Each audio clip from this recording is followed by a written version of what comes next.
Welcome to our channel. Today is World International Mental Health Day, and this day is for global mental health education awareness and advocacy against social stigmas. With the WHO definition on mental health, it is said that health is a state of complete physical, mental, and social well being, and not just having the absence of disease or infirmity.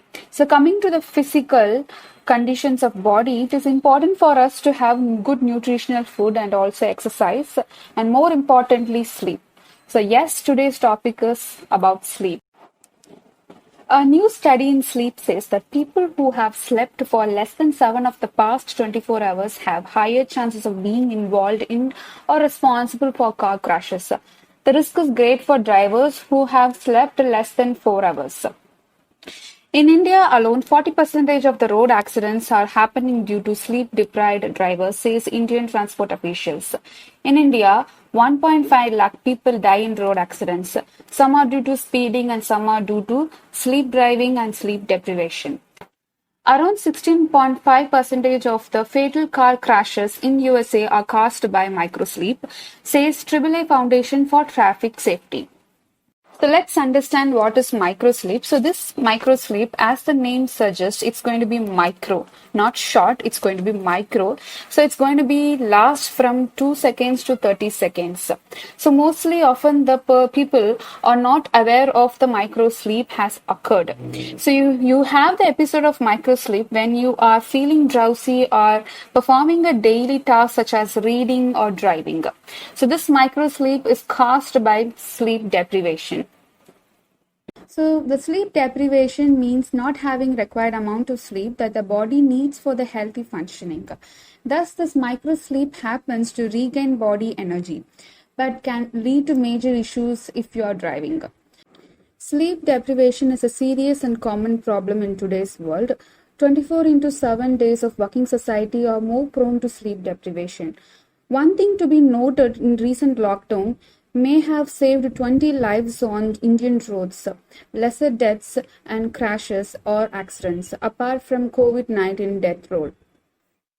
Thus, coming to sleep deprivation, the best remedy for sleep deprivation is to get good amount of restful sleep. That's not going to be difficult, yes, right? So first of all, let's understand the causes for sleep deprivation.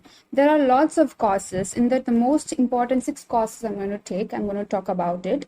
So there are many reasons why a person may not get enough amount of sleep. That includes first, shift work. We all are in different shift work, night shift, evening shift. Point 2, meeting deadlines. We all are prone to many big projects and deadlines and tasks. It is important. Point 3, a sleeping environment that is very noisy, not in the right temperature. And 4, using electronic device close to bedtime or keeping them in the bedroom. No, too much of electronic items. And medical problems such as depression, sleep apnea, any sleeping disorders or chronic pain, any medical conditions can cause sleep deprivation. And also point 6, caring for another person during night. Very importantly, kids, babies, infants, very difficult. And also when it comes to elderly care, it's really going to be difficult for the caregiver. How can you tell if you are sleep deprived? 10 symptoms in which if you are having 3 to 5 symptoms experiencing, then you are sleep deprived.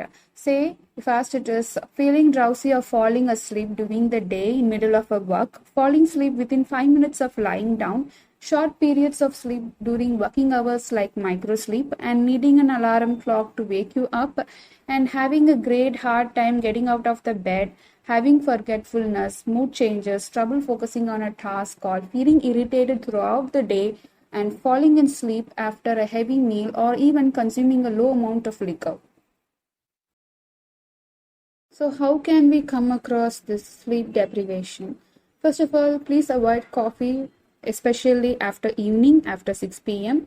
Avoid smoking during especially night hours, and keep the bedroom cool and dark. It's very important, the physical conditions for sleep. And avoid eating and drinking heavily at least before 3 hours of your bedtime, and maintain regularity like sleep wake cycle to be have a routine, okay, and exercise regularly, but very importantly not before 4 hours of your bedtime. and limit your daytime naps to less than 30 minutes. Those power naps that you take during afternoon, limit it to 30 minutes, not more than 30 minutes. And try and keep all your worries out of the bedroom, the bed. No, you have to be relaxed during for the sleep, okay?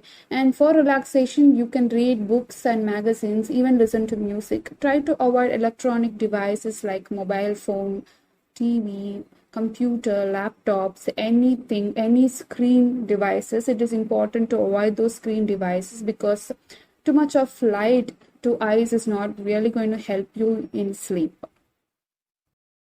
And very importantly, never make your bedroom, your bed as your working place. It's not going to be helpful because the brain thinks this is a working condition, this is the working place, I need to be very active for my person. So it's really not going to help you. So always never associate bed and work together, okay? And also leave some gap between the screen time and the bedtime.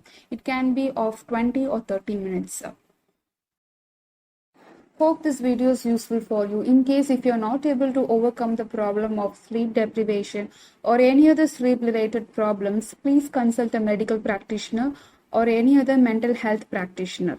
Like, share, subscribe to our channel for more videos on mental health. This is Srinidhi from Enrich Psychological Support Services, Chennai. Thank you.